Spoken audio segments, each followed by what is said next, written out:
Olá, meus queridos alunos, aqui é o Wesley, professor de História. Nós vamos falar sobre economia açucareira. Esta é uma aula para a semana 1 do PET 4 de História do 7º ano. Preste bastante atenção, assista esse vídeo até o fim, tá bom? Nós vamos dar dicas importantes para você realizar, para você brilhar nas tarefas da semana 1 do PET 4, iniciando esse quarto bimestre, para fecharmos o ano de 2021 com chave de ouro, ok? Deixe o seu like aí no vídeo, inscreva-se no canal e faça os seus comentários aí, diga, vamos interagir, povo, né? Não deixemos de comentar, fale se você gostou ou não da aula, fale alguma opinião sua sobre o assunto, contribua com seus colegas e também você pode nos ajudar compartilhando. Se você gostar dessa aula, compartilha com pelo menos mais 5 amigos. 5 colegas aí da sua turma, 5 pessoas que você considera aí, ok? De que economia açucareira nós estamos falando? Nós estamos falando da economia da América Portuguesa. Utilizando esse termo América Portuguesa, eu quero dizer de Brasil colonial. Esse é um termo mais antiquado, mas tradicionalmente nós vamos compreender o que nós estamos querendo falar como Brasil colonial ou, de forma mais correta, América Portuguesa. Vocês já viram que os portugueses chegaram no Brasil em 1500 e entre 1500 e 1530 nós vamos ter um período de exploração do pau-brasil, um período ali extrativista. Ainda não há um interesse ali muito forte em questões coloniais. Futuramente nós teremos uma tentativa de colonização, que foram as capitanias hereditárias, que eram grandes lotes de terra, que eram doados aí a nobres portugueses. Esse sistema também fracassou, ele também não teve muito sucesso. E aí, em 1549, nós vamos ter a vinda aí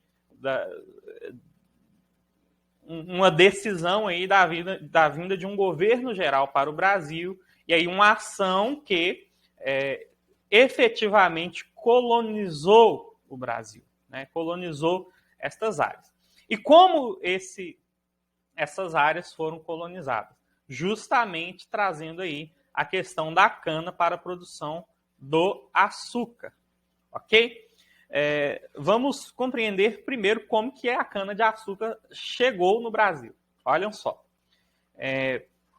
A cana-de-açúcar é uma planta originária da África e ela passou a ser explorada aí por parte dos portugueses após a colonização desta região. Ou seja, os portugueses, já no século XV, colonizaram, invadiram áreas dentro da África e começaram a explorar também essa questão. E qual que é a ideia? Em muitas regiões do Brasil, principalmente no Nordeste, nós temos um clima muito parecido com o clima africano. Então, a cana-de-açúcar ela foi trazida aí no século XVI para o Brasil e foi cultivada principalmente aí na região nordeste do Brasil. Então, o centro econômico nesse primeiro momento da colonização será o Nordeste brasileiro com a cana-de-açúcar, ok? E como que essa cana-de-açúcar era cultivada? Por meio de um regime que nós vamos chamar de plantations, ou plantations, plantations. Está aí escrito, é assim que se escreve, não me pergunte como que se pronuncia isso, porque eu não sei direito. Então vamos lá. De algum modo, ainda existe, vejam bem que eu trouxe uma foto aí, atual, vocês percebem que há uma maquinazinha lá. Então, não existia uma máquina dessa em 1500, né? 1570, 1580. Não existia. Então, Isso aqui é uma foto nova, uma foto aí mais... É uma foto aí mais recente. Mas o que nós vamos ter? Eram essas plantations aí? Eram grandes fazendas, grandes espaços de terra, que eram ocupados por uma cultura, por uma plantação de uma cultura única, de uma espécie única, ou seja, no caso, a cana-de-açúcar. Ok? Então, a plantation aí é a questão da monocultura. Então, ocupa-se um grande espaço apenas com uma espécie de planta que você vai explorar. Ok? A mão de obra que foi utilizada, né, para o plantio, para o cultivo dessas plantas, né, da cana-de-açúcar, foi justamente a mão de obra escravizada. A princípio, a mão de obra indígena, mas futuramente, aí, depois de algum certo tempo, com o aumento da demanda, foi necessária a questão aí da mão de obra escravizada dos africanos. E para que essa cana-de-açúcar era plantada? Para produzir açúcar que era exportado para Portugal. O Brasil aí, a colônia aí não poderia fazer negócios com outras pessoas, com outros países, com outras nações que não fossem Portugal. Essa decisão aí só será mudada lá no 8º ano, quando vocês forem aprender sobre a vinda da família real no Brasil. Ok? Isso aí já no século XIX, em 1808. Só para localizar vocês aí na matéria e no tempo. Ok? O que nós vamos ter nesse momento? Existia esse pacto colonial em que a exclusividade da exploração da cana-de-açúcar, da produção do açúcar, era Portugal. Ok? Esse aí se tornou um mercado muito rico, um mercado muito lucrativo para os senhores de engenho. Já que estamos falando já de engenho, nós vamos para a mão de obra nessa questão, que nós estamos falando da mão de obra escravizada, que era trazida da África. Então, apesar de terem ocorrido aí tentativas de escravização indígena, ocorreu que os indígenas, além de não se adaptarem aos engenhos, eles também passaram a ser protegidos pelos jesuítas. Os jesuítas eram contrários à escravidão indígena nesse contexto. E aí o que Portugal vai fazer? Portugal vai recorrer a um lucrativo mercado de escravos, de escravizados na África, da África. Então, essa questão da escravização já existia na África anterior à questão aí dos portugueses, da questão da colonização portuguesa, mas os portugueses mercantilizaram essa questão, né? Não só os portugueses, quanto outras potências europeias aí, naquele contexto de grandes navegações, de colonização das Américas, colonização do Novo Mundo. Então, essa mão de obra fez com que surgisse um lucrativo comércio. Por quê?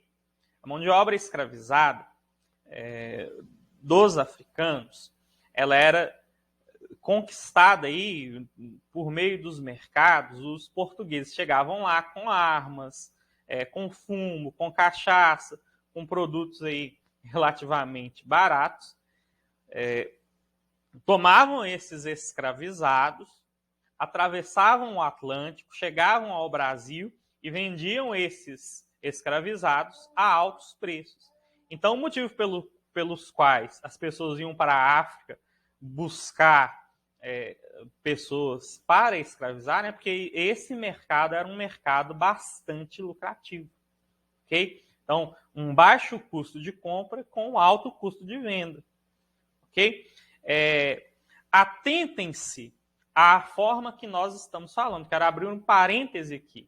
Por que estamos utilizando mão de obra escravizada e não mão de obra escrava? Né? Por que nós não chamamos de escravos e no lugar nós colocamos escravizados? Essa forma de falar é uma forma mais adequada no sentido que quando você diz de escravos, você dá a ideia de que aquela pessoa, aquela condição é natural dela. E nós sabemos que não é.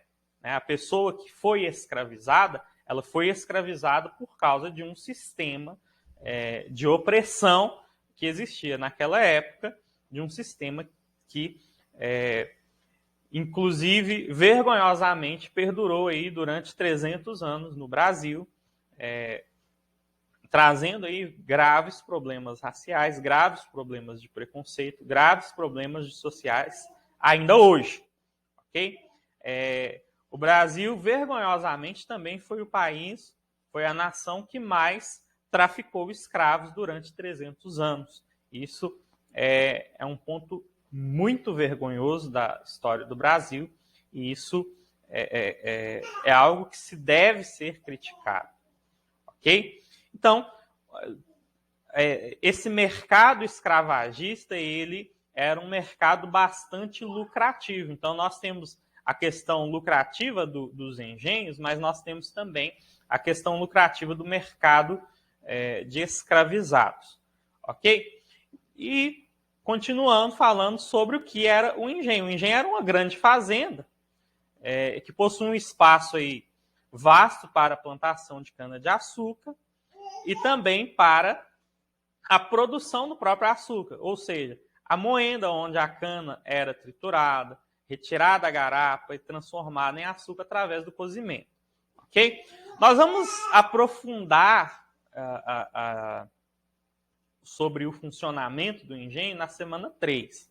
Ok? Mas, basicamente, é isso. Após esse processo, o açúcar era colocado em sinos de madeira ou de barro, onde ficava por alguns dias. O processo deixava o açúcar mais branco. Esse processo se chama processo de purgação, ok? Mais puro.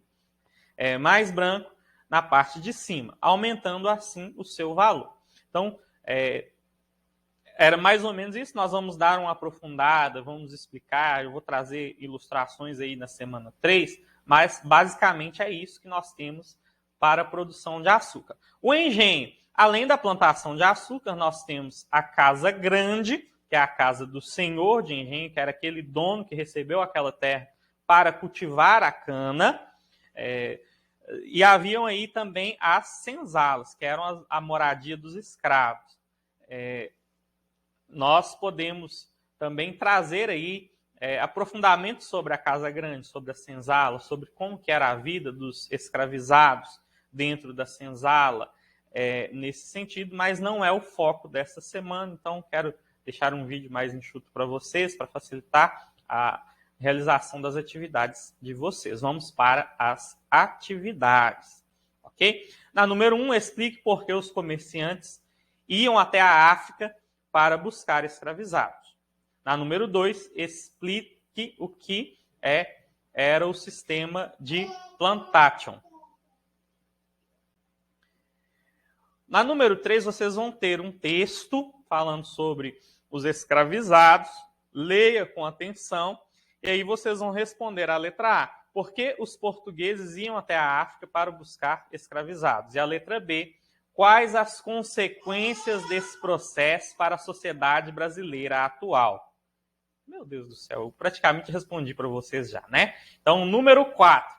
Explique o que eram os engenhos e como eles funcionavam. Tá? Aqui vocês vão explicar resumidamente, porque na semana 3 nós teremos aí o engenho aí explicado de forma mais aprofundada. Ok? Boa semana, bons estudos, Deus abençoe você. Não deixe de fazer a sua inscrição no canal. Ok?